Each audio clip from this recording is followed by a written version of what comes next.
we're building a new quail coop. We're starting with 2x2s. The reason why we're doing 2x2s instead of 2x4s, it's less surface area, frankly, to poop on. Less pooping, less wood to poop on. Less cleaning. Makes more sense. They're very small, very light birds. You don't need a 2x4 structure for a coop. It didn't look this big when I drew it on my little notepad.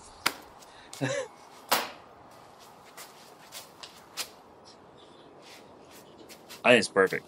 So I wanted like the bottom of the coop to be almost waist level, so it's easy to reach in and clean things out. Have good positive control of the fowl, while you're doing stuff. A door right here in the middle. It's front panel. Back panel is going to be lower, so we have a sloped roof. One piece of the puzzle. Oh, and yes, this is not pressure treated, so it's going to be fine out back, especially if we do a little, weather sealing on it, because I have feet for it. The biggest thing is it doesn't contact the ground, because that's where most of your rot is going to occur. Other than that, this thing will last years and years and years and years. So I have feet for it. Also, because the ground isn't level, that we can kind of adjust it how we want to. I found some feet. I'll show you that when we put those on there. Working on the back panel here. I was thinking, because I'm pre-drilling these holes, so I want to run a drill bit through, or I want the holes, the screws to go. And I was thinking, a lot of times you can get away without pre-drilling. There's a right way to do things, and then there's your way to do things. I'm more along the lines like, if it works,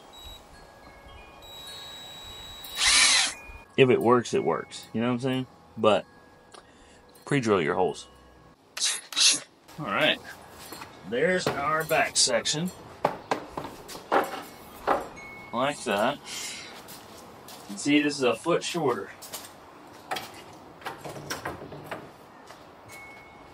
So we'll have enough slope that the roof will shed rainwater without being too much that they lose a lot of headspace. As the kids say, "She looking good." So this will be, get it? So we're 3 feet deep, 6 feet long. The outside dimensions is what mattered the most to me, because I'm working with the wire and everything, other materials. It'll be easier to fit. The outside dimensions are accurate. You know what I'm saying? But yeah, you can reach all the way to the back wall, which I wanted to be able to do. I could even add in like some side access if need be. That might be a good thing to do. It'd be a wise idea. I love building stuff.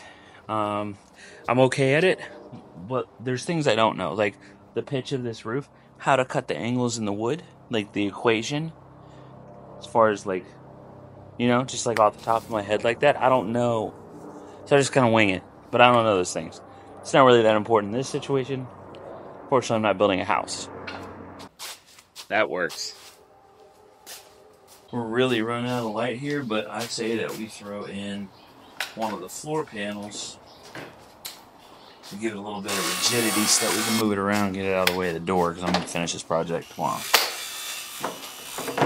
So I've either got one of the best ideas I've ever had, or the worst for the floor of this thing. It could be awesome. We'll see.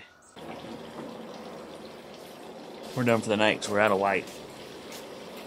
We're zooming this in the morning, but this is going great. I'm not tacking the floor panel down yet, because like I said, I got a surprise for that. And y'all are going to love the roof. The roof is going to be awesome. I'm excited about it. It might be the bougiest quail you've ever seen. We'll see. Alright, in the morning. I have this idea. I had these floor tiles. They're like vinyl floor tile in the garage from our old business, from Selfie World. And I was like, I could do one side of it with I'm going to need a support across the middle, but I think that'll look kind of cool. That might look kind of cool. Got like old barnwood distress kind of vibe. I don't know.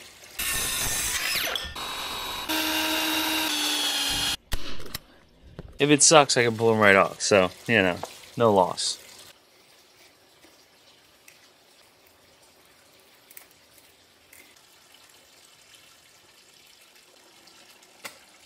So a lot of this stuff I'm doing really intentionally.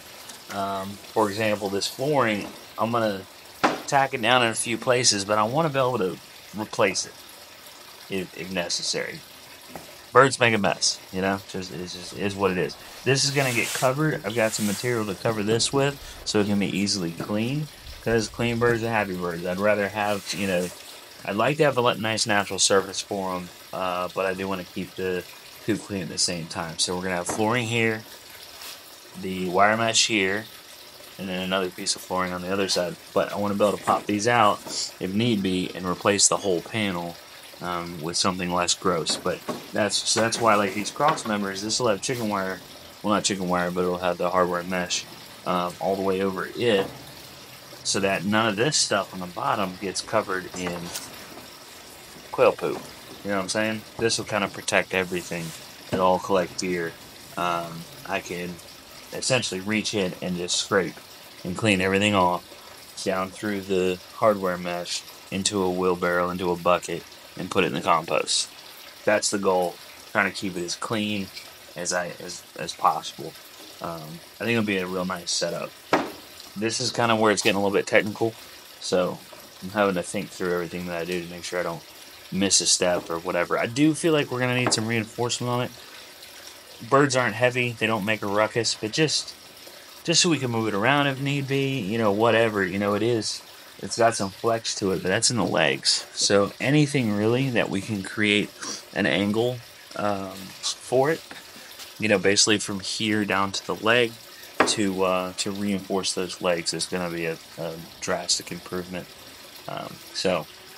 But that's something we can add after the fact. It's not pertinent right this second. Next step, we need to put the roof on. I'm really excited about it. This is my favorite part about this thing is going to be the roof. I want to go ahead and put the roof on while I still have access to the middle before I do the floor.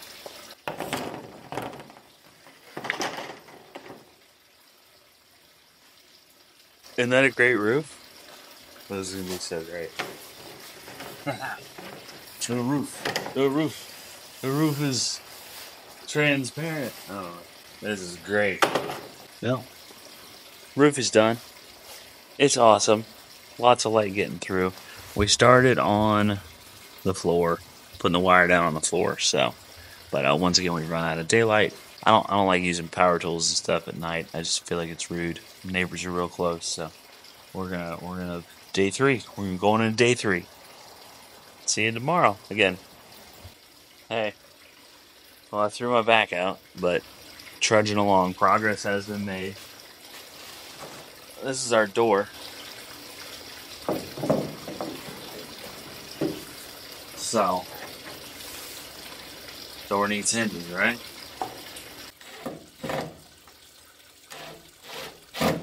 The cool thing is with the wire is going to give a lot of this rigidity, you know? Like it's just a simple box, so it can be tweaked, but once you get the wire stapled on, it'll be a lot more rigid. Just like it did with the floor. The floor is almost done, by the way. I did that earlier today. I'll show you how that's going to work. It's just, you know, rather than me show you every little step, it's easier for me just to show you kind of how it works, because it's kind of self-explanatory. It's wire and staples, you know. Look at that. It's a door. It just needs a door stop. We'll just put a block of wood on the backside, screw it down so it doesn't go past. I think the latch might work as a door stop, actually. It might keep it from going past that. That might actually be fine. We'll see. We'll install as needed, you know?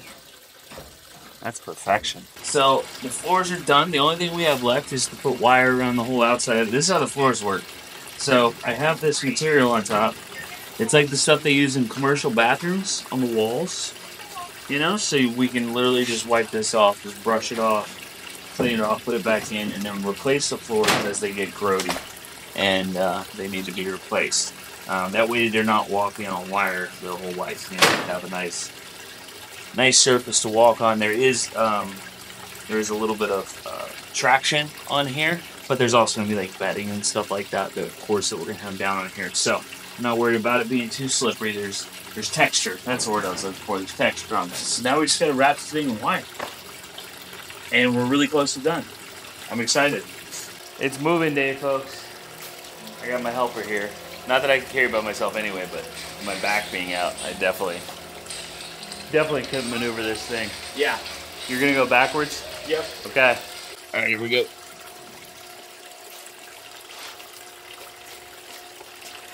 I'm kind of following you, so Okay. I can't see anything because I've got a wall on my side. So tell me if I need to go a direction. Okay. We got some happy girls. They are happy. Oh my goodness. Lots of fluttering. And I say girls because the boys are in solitary confinement right now because we got some beat up backs of heads on these lovely ladies here. Got feathers missing and some superficial damage going on. So they're gonna get separated right now. We have an aggressive male. I don't know which one it is. You know which one is the most aggressive. They could both be aggressive, honestly, but. So yeah, so this is going to give them a nice walking surface for their feet, keep their feet healthy and happy. And then of course the mesh in the middle, everything can be swept from the sides to the middle, fall through. My wheelbarrow will fit perfectly underneath here and collect the droppings. Then they go right into the compost. I found this check out this little hut, you guys. So it's fine, don't freak out. We're all friends here. I found this little nesting box. It's upside down. Flip it over and it like holds magazines or whatever. I found it on clearance at Target, so I was like, that's kind of perfect. And they've already been running in there and checking it out. So I just gotta get their water cleaned out and get that in here, and they'll have a happy home. These feeders, I will list these again. A link for these feeders again. So I got the feeder and the water. They do actually mount, so I think I'm gonna mount them. They have little mounting spots in the back. So they don't slide around, as they don't take up as much floor space. I think I'm going to mount them up on the mesh, so they're off the floor and easier to clean around and stuff as well. Not too high though, because you know these aren't chickens; these are quail. Quail are much shorter, so they need to be able to reach it. Very, very happy with how this turned out. We have our latches up top here. I put one top and bottom because. You know, raccoons and other animals they're not stupid, so I wanted as much security as put a little handle on there. Added some supports to the legs just to get a little more rigidity. Added a couple extra supports against this wall just because, you know, they're floor tiles, so they're kind of bendy. But I think it looks great. Isn't that awesome? So yeah, they love the pine chips. Just give them pine chips every once in a while and clean it out, you know, every couple days. And I've got planters to build now, so I'm happy that these guys are happy. I'm gonna have the males in there for a little bit. I'm not sure. Maybe I'll introduce one at a time into there, just one, and then keep the other one separate for a few days. Switch them out. They're not necessary for eggs, but they are necessary for fertilized eggs. So I don't know. I'm not sure what to do with the boys. We'll figure it out. They are adolescents as well, though, so this could be just a temporary thing, you know? Yeah, you guys are in trouble, huh? Yeah. Don't worry, you'll have your own food and water and everything. And maybe they're just both aggressive. You know, there are 10 hens and 2 roos, which should be fine. Like a 1-to-5 ratio is, you know, totally fine. But, yeah, maybe just one at a time in there with them. We'll see. Let me know what you do with your roos if you want, you know, because obviously we want to eat most of the eggs, but also would like to fertilize some eggs. So I want my cake and eat it too. All right, I got to get the water thing cleaned out and get the boys all situated with their food and water. And thank you so much for watching. This was a fun project. I'm stoked. Look at it down there. Look at it. Little homemade homestead going on. You know what I'm saying? That's great. You guys look sad. Are you sad the ladies are gone? Don't be mean. How about, huh? Okay, I'm gonna clean out the old coop, get that squared away as well, and we'll see you guys in the next one. Thanks for hanging out. See ya.